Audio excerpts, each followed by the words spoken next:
Ocean Park in San Diego. A symphony of disappointment in 50 acts, let me tell you, my darlings, about the magnificent Ocean Park in San Diego. Her dreams go to die softly under the bass of a nightclub subwoofer. I arrive, my heart fluttering like a baby bird who hasn't yet learned the world is cruel. The lobby smells faintly of regret and industrial cleaner. The front desk, oh, the front desk, a monument to indifference. The clerk looks at me like I've asked her to solve a quadratic equation instead of, check me into the room I paid for.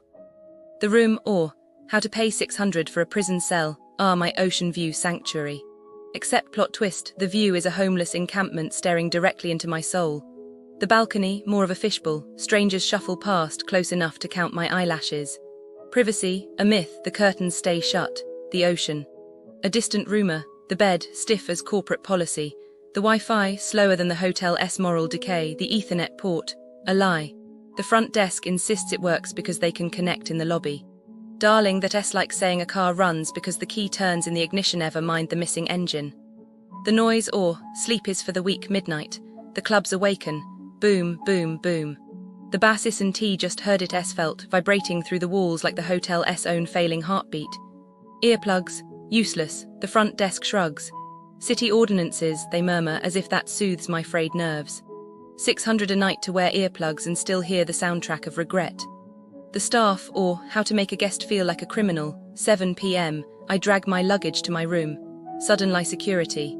2 men charge at me like I've stolen the crown jewels. Key card, they bark. Do I look homeless? No judgment if you are, but I am paying $600 a night. Their aggression, unwarranted, their tone. Like I've personally offended their ancestors. The breakfast, or a crime against eggs. The eggs, oh the eggs, fake, rubbery, a culinary betrayal. The coffee, water wearing a coffee costume. The water in the shower, scalding, not warm, not hot. 3rd degree burn hot. Complimentary water bottles, absent, even motels give you water. But here, hydration is a privilege. The garage, or how to ruin a whale cruise morning. The garage door refuses to open. 15 minutes. 30 a family panics, flights missed, dreams crushed. The receptionist, smug, slow, not my problem. The whale cruise, gone, the money, wasted, the regret, eternal. The final betrayal, or why you should run to Tower 23, I beg for a refund. The clerk's face hardens.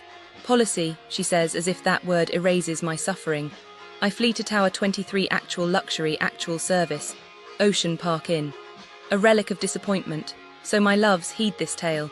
Ocean Park in... Oh, I was just looking into things around Ocean Park in San Diego, like what happens there. And wow, some businesses near there, they trick people. It's so sad. Like take this vinyl store, Pacific Beach Vinyl. The owner, Hugh, he got this mail right. Some company said, hey, we'll fix your debt. And he believed them, poor guy. Paid like $450 every week, 10,000 total. And then, poof, they disappeared. Can you believe that? Just took his money and ran. And now he's still paying off debt because of them.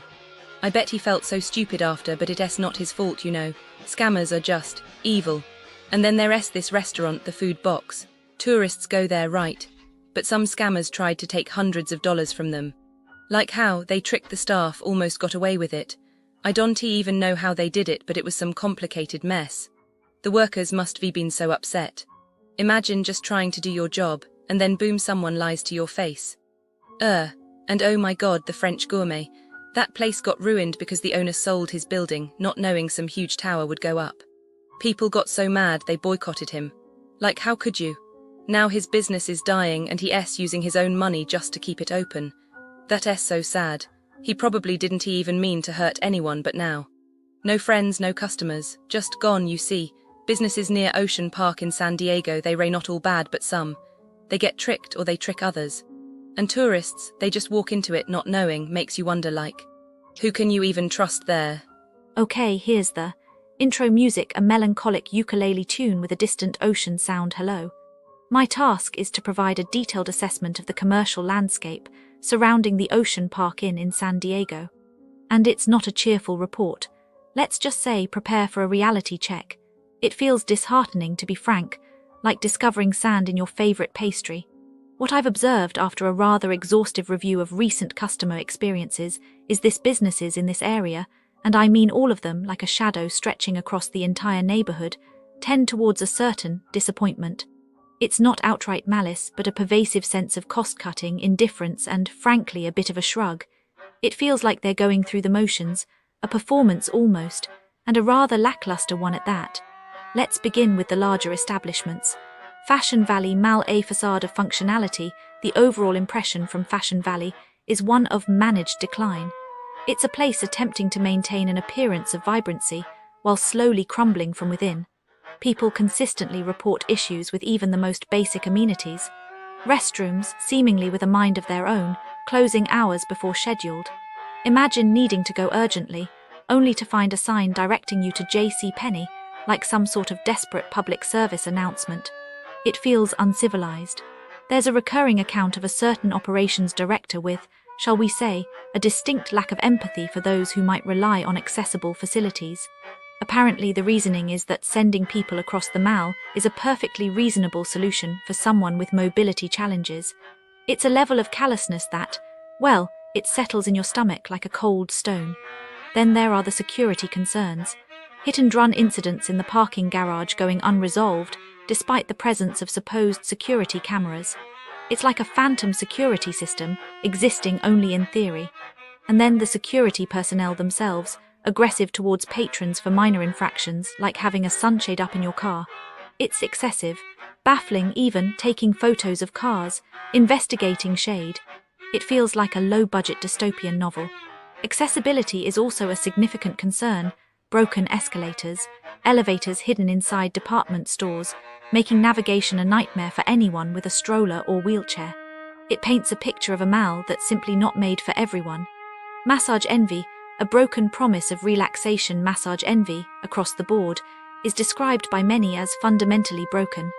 It's a business built on the promise of relaxation, yet consistently delivering frustration. The common refrain is the front desk staff, distant, disinterested. It's like approaching a toll booth attendant who actively resents your existence.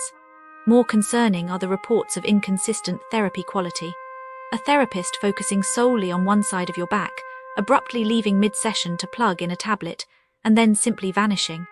The complete lack of follow-through during appointments. You pay for an hour, you get fragmented attempts at massage, and the occasional unwanted upselling.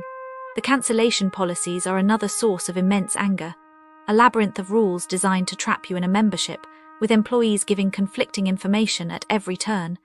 I feel a growing unease just recounting these stories. It's predatory. They make it deliberately difficult to leave. The Olive Tree Market, a mixed bag of misfortune here. It's less a systemic failure and more a series of individual incidents that, taken together, paint a bleak picture. Rude employees, seemingly arbitrarily hostile, particularly towards those perceived as less affluent. Imagine being verbally reprimanded for simply existing while shopping. There's also the recurring issue of food quality, moldy fruit, stale baked goods, a palpable lack of care. The sense that they simply do not prioritize freshness. It's not about a single bad apple, it's about a general disregard for standards. I cannot say it enough, they do not care. JRDN Restaurant, a symphony of service errors. JRDN presents itself as a sophisticated dining experience, but the reports suggest a chaotic, deep